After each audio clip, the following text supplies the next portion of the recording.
so no problem. What's that? Hiking, photography, and nature study permitted. Permitted? So we can hike here? Yes. But what does it say about wildlife safety zone? It says wildlife safety zone. No hunting, fishing, trapping, or motorized vehicles. Hiking, photography, and nature study are permitted. So let's walk on in. Okay. Come straight on up this way. Easy for you to say. I'm a city boy.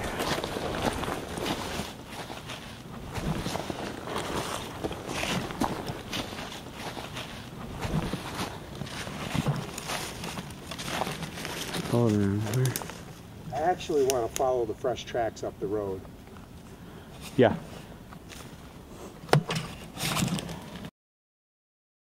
Anti-deer culling activists are going all out to stop Binghamton University from controlling the deer population on its nature reserve. Today, a representative of local advocates for nature and animals delivered a petition to BU administrators containing more than 1,000 signatures they say they collected in just 4 days. Advocates believe the nature preserve should be left alone. Nature is wild. Nature is always changing. The composition of the animals, the composition of the plants, always changing. It's not our job as humans to try to manage that. And as stewards of the nature preserve, what do those words mean, nature preserve? It sounds to me like it should be a no-kill zone and it should be a low management zone. We should just let it be wild and just observe it. The advocates want a permanent injunction at a court hearing Thursday. They say if an injunction is not granted, they will enter the preserve to disrupt the sharpshooters from killing the deer.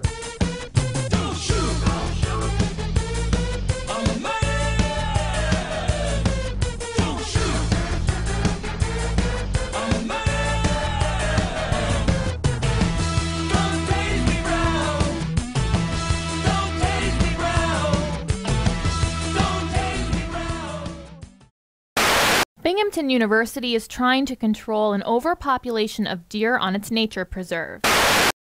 I mean, sure, if you accept the premise that there's a deer problem, then yeah, relocation, sterilization, or even extermination might seem like rational solutions.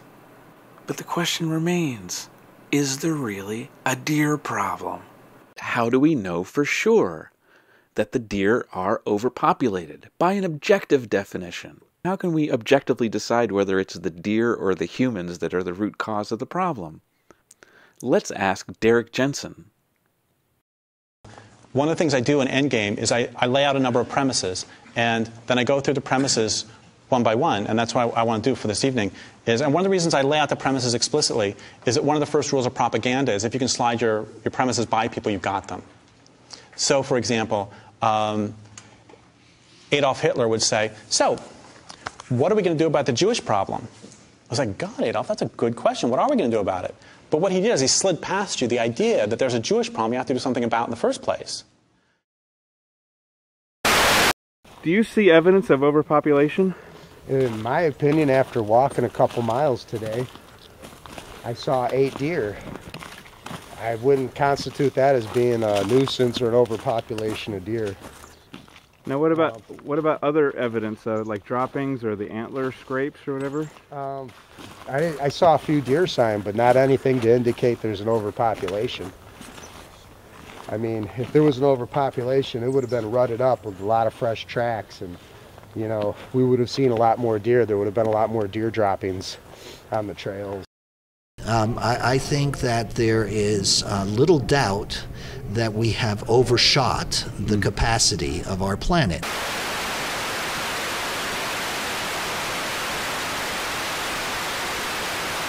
I use the word advisedly. William Catton, the professor from University of Washington, who wrote a book that is still in print, although about 10 years ago, called Overshoot. Or Paul Ehrlich, even farther back. Right. So these are issues that have been around that we can talk about, but it's pretty clear we're reaching a point where I think our consciousness is becoming attuned to the fact that things are not going so well. We want to see sort of 80 to 90% culling of the deer. Now, when he says culling, he really means mass murder, slaughter, bloodshed, the death of many sentient beings. Whenever people do evil things, they use euphemisms. For example, during the Second World War, when Germany was slaughtering its Jews, they never said, "We're killing Jews." They used to talk about a final solution to the Jewish question, and more frequently they would say, talk about relocation in the East. But they didn't say killing the Jews. To preserve the natural character of this designated natural area, removing or damaging any plants or animals, and removing dead or downed trees is forbidden.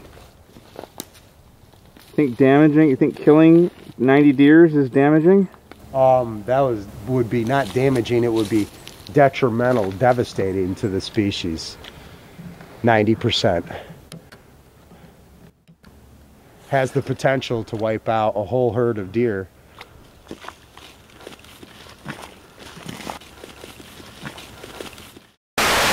We don't want to obliterate them completely, by any means. But we do want to bring the population way down. I don't think that they would ever come back from that 90%. Who's to say? 90%? You don't even know the total number. They haven't even done a survey. How are they going to know when they hit 90%? Exactly. The university had originally planned to hire professional sharpshooters to thin the herd over winter break. These mounds. How many mounds do you see? 1, 2, 3, 4, 5, 6, 7, 8, 9, 10, 11, 12. Look at them. There's 20 of them in this area right here.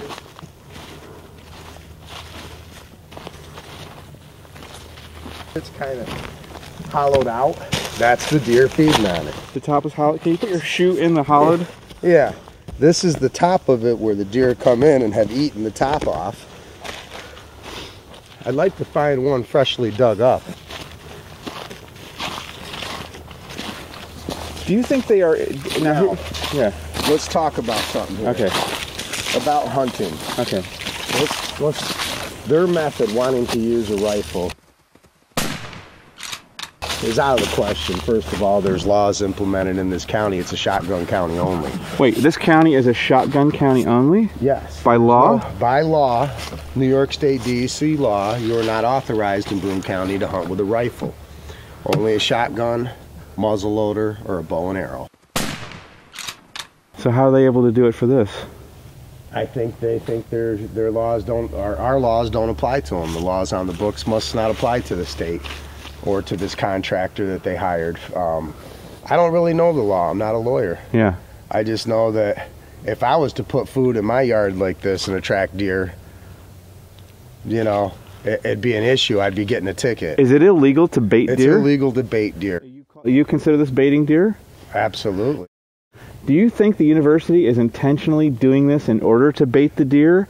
Or do you think that they are doing this on the grounds that this is composting and this is good for... Yeah, I believe they're doing it on the grounds of composting, and it's a cheap way for them to get rid of this garbage. They have a machine, they already own this machine, whatever, they have their employees, they have a system implemented, it's been happening for years, where they take all this biodegradable material.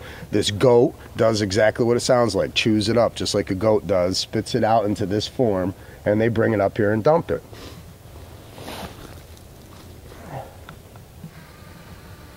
And they're doing it because it's a cost-effective way for them to get rid of this compost and do something with it. What they failed to realize is that all it's really done is take this preserve, this sanctuary, and gives the deer a great food supplement, so you have a healthy herd of deer here. Let's control the numbers by hunting it, not by slaughtering them, because hunting is what we've always been able to do. It's our right as American citizens, you know, to put food on the table for our families. And, you know, it's a renewable sustenance. You don't wipe out 90% of them.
but a judge ordered a temporary restraining order on the plan last week after a resident living nearby expressed concern. There's a safety issue. The nature preserve is only 200 to 300 acres in size. There are houses that front direct onto the nature preserve. One of them is owned by my client. If rifles are fired in this small area, there is a possibility that bullets will strike homes. Members of the community have also organized a petition of more than 1,000 signatures to present to university officials. Whatever the problems are that they think they want to address with slaughter, it's our position that there are non-lethal and non-violent ways of solving whatever problems exist. In response, Binghamton University officials have said they have considered other options for reducing the deer population, such as sterilization or relocation of the deer. I mean, sure, if you accept the premise that there's a deer problem, then yeah, relocation, sterilization, or even extermination might seem like rational solutions. But the question remains, is there really a deer problem? But they say none of those options will do what they want. They maintain the deer population must be reduced or else there will be devastating impacts on the ecosystem of the nature preserve. I first learned of Amtssprache from the war criminal Adolf Eichmann. Zum ersten Mal hörte ich von dem Kriegsverbrecher Adolf Eichmann über Amtssprache. At his trial for war crimes, als in seiner Verhandlung für Kriegsverbrechen. He was asked if it was difficult for him to send tens of thousands of people off to their death. Wurde gefragt, ob es schwer war für ihn, Zehntausende von Menschen in ihren Tod zu schicken. And Eichmann answered very honestly. Und sagte sehr aufrichtig. To tell you the truth, it was very easy. Die Wahrheit zu sagen, es war sehr leicht. Our language made it easy. Unsere Sprache machte es einfach. Now that answer shocked his interviewer. Diese Antwort schockte seinen Interviewer. And his interviewer said, "What language?" Und sein Interviewer sagte, welche Sprache? And Eichmann said, "My fellow officers and I, we had our own name for our language." Und Adolf Eichmann sagte, meine Offiziere und ich, wir hatten unseren eigenen Namen für diese Sprache. We called it Amtssprache. Wir nannten es Amtssprache. It's a language in which you deny responsibility for your actions. Es ist eine Sprache, in der du Verantwortung für deine Handlungen ablehnst. So if somebody asks you why you did something, also wenn jemand dich fragt, warum du etwas getan hast, you use that language, then you don't feel so bad. Benutzt du diese Sprache und dann fühlst du dich nicht so schlecht. He was asked for some examples. Wurde einige Beispiele gebeten. Somebody asks you why you did it. Jemand fragt dich, warum du es getan hast. You say, I had to. Du sagst, ich musste. Dangerous language. Gefährliche Sprache. We human beings never do anything we don't choose to do. Wir Menschen tun niemals etwas, das wir uns nicht entscheiden zu tun. But how dangerous to have a word like have to in our head, as though we have no choice. Und wie gefährlich ein Wort wie müssen im Kopf zu haben, so als ob wir keine Wahl hätten. He was asked for other examples of Amtssprache. Wurde andere Beispiele für Amtssprache gebeten. Should. Müsste, sollte. You just think what you should do. Du denkst einfach, was du solltest, tun solltest. Then you're not responsible. Dann bist du nicht verantwortlich. Or superior's orders. Oder Vorgesetztenbefehle. Company policy. Die Politik der Firma, Firmenpolitik. It's the law. Das ist Gesetz. Very dangerous language. Sehr gefährliche Sprache. A language that implies no choice. Eine Sprache, die beinhaltet, dass man keine Wahl hat. See, every action we take out of that kind of consciousness, everybody pays for. Jede Handlung, die wir aus dieser Art Bewusstsein tun, dafür bezahlt jeder. They're actually preventing forest regeneration. There haven't been for many years any new saplings coming up from the forest floor because they chew them as soon as they come up. There haven't been for many years any new saplings coming up from the forest floor because they chew them as soon as they come up. Oh, really? Are you quite sure about that, Dr. Shepard? There's no new saplings for years? We took a walk in the nature preserve and we found saplings everywhere. Roll the film. Keep looking up here. It's frozen, you know, and obviously deer will browse off stuff like this. Yeah. And they will search for acorn and beech nuts and nuts that grow naturally off these hardwood trees. Yeah. But here's another thing, is that if there's an issue with them browsing, eating up all the saplings, not giving the new growth, well, they make something called like a deer repellent, which is basically a pepper spray. There's a lot of non-lethal possible solutions, right? It's organic material, pepper spray. You spray it on the new sapling and they'll leave it alone. Or, hey, let's put a fence a few of them off. That's what we do with apple trees. Fences, right. Okay. Repellent.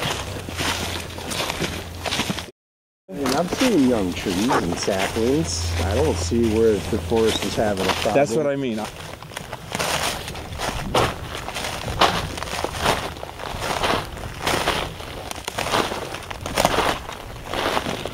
All these saplings right here.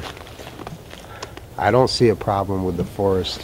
Yeah, I mean, even some of these bigger trees like this one aren't that old, maybe 20 years old. Right. So it's not like the forest is having a problem. This looks like a healthy forest to me. It sure does. We've also lost parts of the whole ecosystem. Like, for instance, forest floor plants have become much sparser. I don't proclaim to have any degree in biology, but I have a lot of experience in the woods. I've spent 72 days in one season, never missed an hour of daylight hunting. And I know the habits of deer, I know what they like to do, what they tend to do, what they feed on. You know, I didn't see any indication of an overpopulation. I could be wrong. You know, that really isn't my area of expertise. That's something DEC should be involved in. You know, but they tend to stay mute on this subject because, again, they're run by the state, and being the State University of Binghamton, they don't want to form an opinion. They don't want to get involved.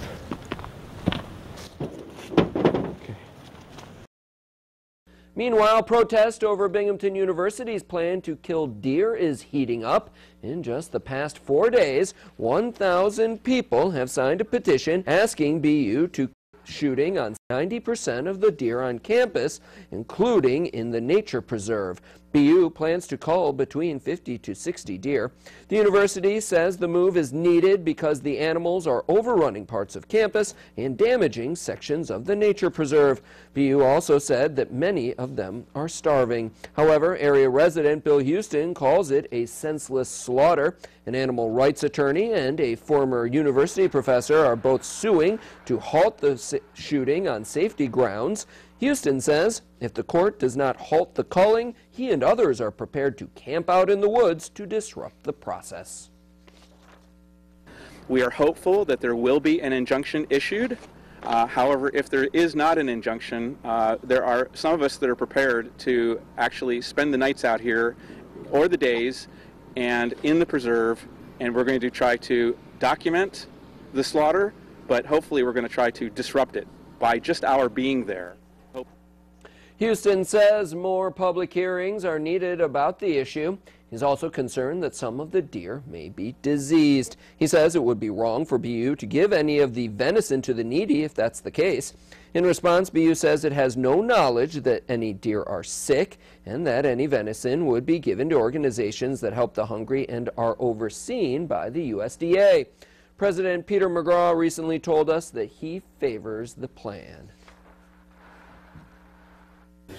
I want to preserve the nature preserve. I love it, and it's being decimated and destroyed by these poor animals who, because of all kinds of factors, are been, forced in there. But it's wrecking the nature preserve, and we'll see where that all goes. But BU also says that it believes it has followed all legal and safety procedures. Because 90% of these deer you wipe out are just going to have their places filled with other deer in the next 3 to 5 years, and 5 years from now you're going to have the same problem. There's thousands of deers off campus that would come and fill their places. Do you think that these, if they got rid of these mounds, would dumping these up would here, the population go down? The population wouldn't go down, but if the managed hunts controlled the population and they stopped dumping the food up here, attracting them, then it would solve their problem. Things would settle down and equal out. Things would balance out.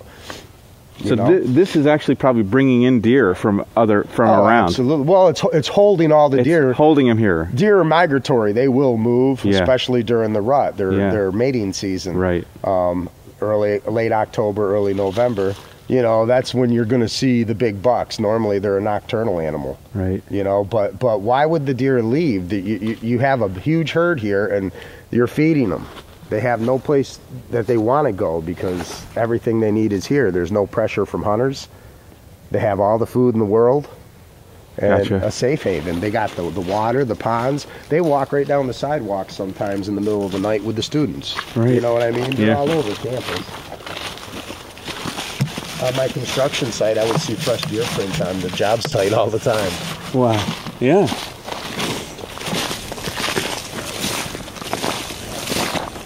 Steve, I think it just seems to me like, I guess not so remarkable because, but to me it just seems I'm a little surprised at myself that I'm here talking with a hunter that wants to stop this slaughter. But your point is that you want this population to be sustainable so that people can a renewable sustenance so that people can continue to hunt here as they've done for generations, for millennia. Yeah. Long before the state owned this land, and it was deeded to them as a nature preserve. Right. You know, so I don't know if they could legally allow hunting. It sure seems like a questionable legal area, doesn't it? It sure does. I actually have a piece of property I hunt here in Broome County. My Russian friend purchased it. It borders 47 acres of wildlife preservation. Yeah. Well, this to me is a good thing because I always know that these deer in these woods, they've got that. Have that little. They have a haven. Yeah. And you'll always have a fairly good population of deer when you have sanctuaries. Do you think these sanctuaries and buffer zones? Do you think they're vital to maintaining a healthy deer population? Oh, absolutely. Thoughts on the issue of the deer? Well, I believe that it's scientifically unjustifiable and morally repugnant to be slaughtering 100 large wild animals in a nature preserve. A nature preserve, by definition, is a no-kill zone. What got you ramped up enough to want to get out there? Actually, the petition wasn't mine. I am just delivering them. Somebody, I'm not even sure who actually established the petition, but I was contacted about 10 days ago by somebody about this issue. I was slightly aware of it, but I was very busy doing other sorts of activist work, and I knew this is a very painful thing for me to watch and to endure, and I really even just wanted to say a prayer and not get involved with this because I knew it was going to be a big thing. But reluctantly, I decided to join onto this campaign and try to help out however I could because there's no reason for this bloodbath. It's just going to be a vicious slaughter of wild animals that have an inherent right to life, just like you and I.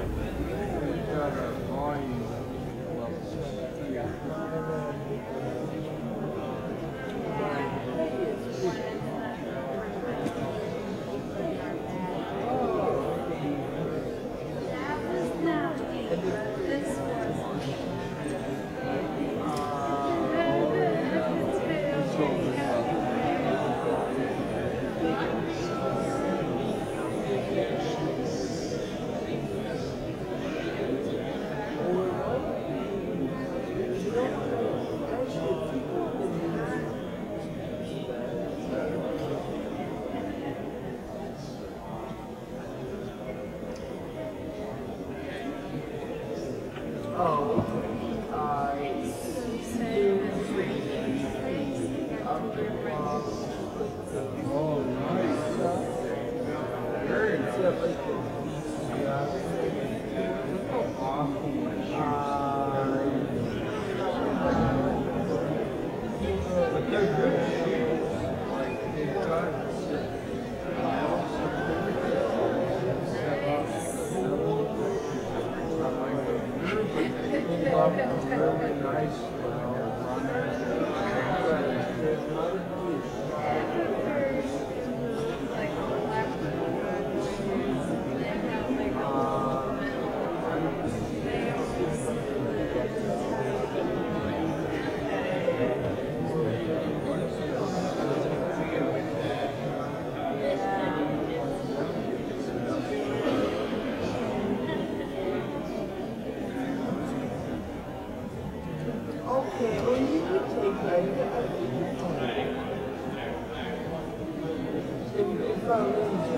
you